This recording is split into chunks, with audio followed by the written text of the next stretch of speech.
కోసం ప్రభుత్వం నిర్మించిన ఇళ్లవి ఎన్నో ఏళ్లుగా అక్కడే జీవనం సాగిస్తున్నారు. కాలక్రమంలో కొంతమంది ఇతర ప్రాంతాలకు వెళ్లిపోవడంతో చాలా ఫ్లాట్లు ఖాళీ అయిపోయాయి. ఇదే అదనంగా భావించిన ఓ మహిళ వాటితో దందాకు తెరలేపింది. కేజీఎఫ్ తరహాలో దోచుకుంటున్న ఆ మహిళ ఆగడాలు తాజాగా బయటపడ్డాయి.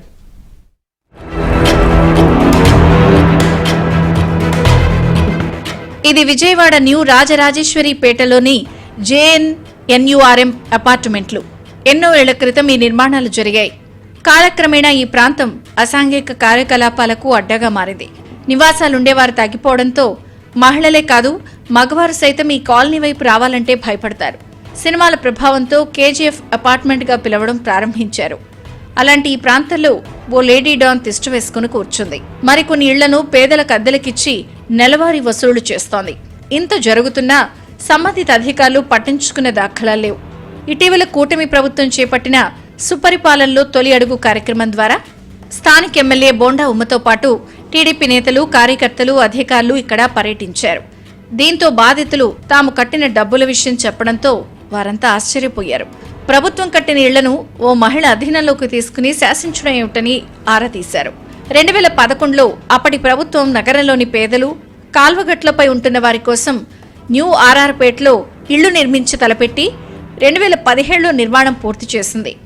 16 బ్లాకుల్లో ఒక్కో బ్లాక్లో 32 ఫ్లాట్లు చొప్పున మొత్తం 512 ఇళ్లు నిర్మించిన ప్రభుత్వం పేదలకు వాటిని కేటాయించింది. అయితే 512 ఇళ్లకు గాను సుమారు 250 కుటుంబాలకు ఇళ్లు కేటాయించి మిగిలిన వాటిని అలాగే వదిలేశారు. స్థానికంగా మౌలిక సదుపాయాలు లేకపోవడంతో లబ్ధిదారులెవరూ ఇక్కడికి రాలేదు. ఇదే అదునుగా భావించిన లేడీ డాన్ తనకు అనుకూలంగా మార్చుకుంది. ఆ పని చేసుకుని పాచి పని చేసుకుని పని చేసుకుని ఉంటున్నాను. సరే అందరికీ ఇల్లు ఇప్పిస్తున్నారు కానీ అందరికీ ఇప్పిస్తున్నారు కదా, నాకు కూడా ఇప్పించండి. అద్దెకుంటాను, అద్దె కట్టుకోలేకపోతున్నాను. భర్త లేరు, చనిపోయారు, 2 పిల్లలు. అయితే అందరికీ ఇప్పిస్తున్నా కానీ నాకు అడుగుతుంటే అసలు సమాధానం చెప్పట్లా. అస్సలు పిల్ల ఝాన్సీ, పిల్ల తేజ కట్టించుకున్నారు, 40 ఏళ్ళు కట్టించుకున్నారు. కట్టించుకున్న సమాధానం ఇల్లు వచ్చేదాకా అసలు నీకు ఇల్లు వచ్చేసిందమ్మా, ఇంకా 16 బ్లాక్ GF1 ఇల్లు వచ్చేసిందమ్మా ఇంకా అన్నారు. అసలు ఇంతవరకు డబ్బులు కట్టించుకున్నాక నీకు ఇల్లు వచ్చేసిందమ్మన్న తర్వాత నీకు ఇల్లు రాలేదు. ఖాళీ ఇళ్లలో బయట వ్యక్తులు వచ్చి కబ్జాలు చేసి ఉంటున్నారు, అది వాస్తవం. వాళ్ళు ఏంటి ఖాళీ చేయమని 2-3 సార్లు మేము అడిగినందుకు కూడా, అంటే ఇక్కడ గంజాయి డ్రగ్స్ జరుగుతుంది. ఎక్కడెక్కడ బయట వ్యక్తి కుర్రోళ్ళు వచ్చి ఇక్కడ గంజాయిలు తాగడం, డ్రగ్స్ వేసుకోవడం, టాబ్లెట్లని, ఇంజక్షన్లని, ఆడపిల్లల మీదకి అఘాత్యం రావడానికి అడిగినందుకేమో మా మీద బ్లేడ్లు తీసుకొని, కత్తులు తీసుకొని పొడుస్తామని బెదిరిస్తున్నారు. ఇప్పుడంటే కార్పొరేటర్ గారు వచ్చి ఏదో మాకు ధైర్యం చెప్పి మేము ఉన్నాములే అమ్మా మీరు మాట్లాడండి అని మమ్మల్ని ఈరోజు ఇలా నిలబెట్టారయ్యా. లబ్ధిదారురాలిగా వచ్చిన ఆమె ఖాళీగా ఉన్న ఇళ్లపై కన్నేసింది. ముందుగా ఓ ఖాళీ ఫ్లాట్ ను చూసి అందులో చర్చ ఏర్పాటు చేసుకుంది. గతంలో ఎలాంటి డాక్యుమెంట్లు లేకుండా కేవలం స్లిప్ల సహాయంతో ఇళ్లు కేటాయించిన తీరును తనకు అనుకూలంగా మార్చుకుంది. కేజీఎఫ్ అపార్ట్మెంట్లోని అనేక ఇళ్లను మహిళా డాన్ అమ్మేసినట్లు అధికారులు ఇప్పుడు గుర్తించారు.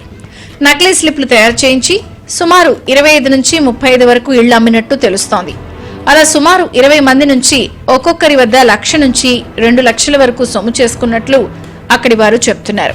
ఎన్ని రోజులైనా ఫ్లాట్లు ఇవ్వకపోవడంతో బాధితులు నిలదీస్తే వారిపైన ఎదురు కేసులు పెట్టి ఇబ్బందులు పెడుతోంది. కూలీ నాలీ చేసుకుని బతుకు వెళ్లదీసే తమ నుంచి లక్షల్లో దోచుకుంది. ఇప్పుడు తమ బతికేంటని బాధితులు కన్నీరు మున్నీరవుతున్నారు. మరోపక్క ఇళ్లను అద్దెకిస్తూ ఒక్కో ఇంటికి నెలకు 1,500 నుంచి 2,000 వరకు వసూలు చేస్తోంది. 6 నెలల నుంచి కొద్దిగా అద్దె కట్టుకుంటా, 2,000 అద్దె కట్టుకుంటా ఉండుకుంటే ఇంకా అలాగే ఝాన్సీ అమ్మంది, అమ్మ ఇట్లా ఖాళీగా ఉన్న ఇల్లులు నేను ఏదో ఒకటి అవకాశం ఉంటే నీకు ఏదో ఒకటి ఇస్తాను అని చెప్పేసి అంది. సరేలేని ఆశతో ఇస్తుంది అని చెప్పేసి నన్ను ఎవరికి తెలియదు ఇక్కడ వాళ్ళకి నేను ఇచ్చినట్టు, డబ్బులు ఇచ్చినట్టు. అంటే డబ్బులు ఇవ్వని దగ్గర అప్పుడు ఒక 20,000 అప్పుడు ఒక 30,000 అలాగా తీసుకుంది. తనని చెప్పేసి ఆశ కలిగించింది. తీరా చూస్తే నేను అడిగినా కానీ గొడవాడుకున్నా. కొన్నాళ్ళు గొడవపడ్డాను. నేను అక్కడికి అన్నాను, నువ్వు డబ్బులు ఇవ్వతే నువ్వు వేసుకొని చచ్చిపోతానమ్మా, నువ్వు డబ్బులు ఇవ్వతే చచ్చిపో, ఎవరికే నష్టం, నువ్వు చచ్చిపోతే నీకే నష్టం, నా దగ్గర అయితే నా రూపాయలు లేదు, నా దగ్గర నేను ఇవ్వలేను అని అంది. చాలా ఫ్రాడ్ జరుగుతుంది సార్. ఎందుకంటే ప్రతి ఇంట్లో కూడా నీళ్ళు లేకపోయినా ఏం లేకపోయినా కూడా అద్దెలకు ఇచ్చేసి 2,500, 3,000 అద్దెలు తీసుకోవడం. పేదవాళ్ళు ఎవరైనా ఇల్లు లేదంటే నీకు ఇల్లు ఇస్తాం మేము అని చెప్పి 3 లక్షలు, 2 లక్షలు, 2.5 లక్షల దాకా తీసుకొని ₹1,00,000 కూడా తీసుకొని మోసం చేస్తున్నారు ఇక్కడ. సుపరిపాలనలో తొలి అడుగు కార్యక్రమంలో ఈ వ్యవహారం బయటపడటంతో ఎమ్మెల్యే బోండా ఉమ్మ నగరపాలక సంస్థ కమిషనర్ ధ్యానచంద్రకు లేఖ రాశారు. 300 ఇళ్లు ఖాళీగా ఉన్నాయని, అవన్నీ అన్యాక్రాంతమవుతున్నాయని, ఆ విషయమై విచారణ చేసి చర్యలు తీసుకోవాలని లేఖలో కోరారు. అయితే ఇప్పటికే 1,00,000 నుంచి 2 లక్షల రూపాయలు కట్టిన బాధితులు తమ డబ్బు తమకు ఇప్పించాలని లేదా ఇళ్లనైనా కేటాయించాలని కోరుతున్నారు.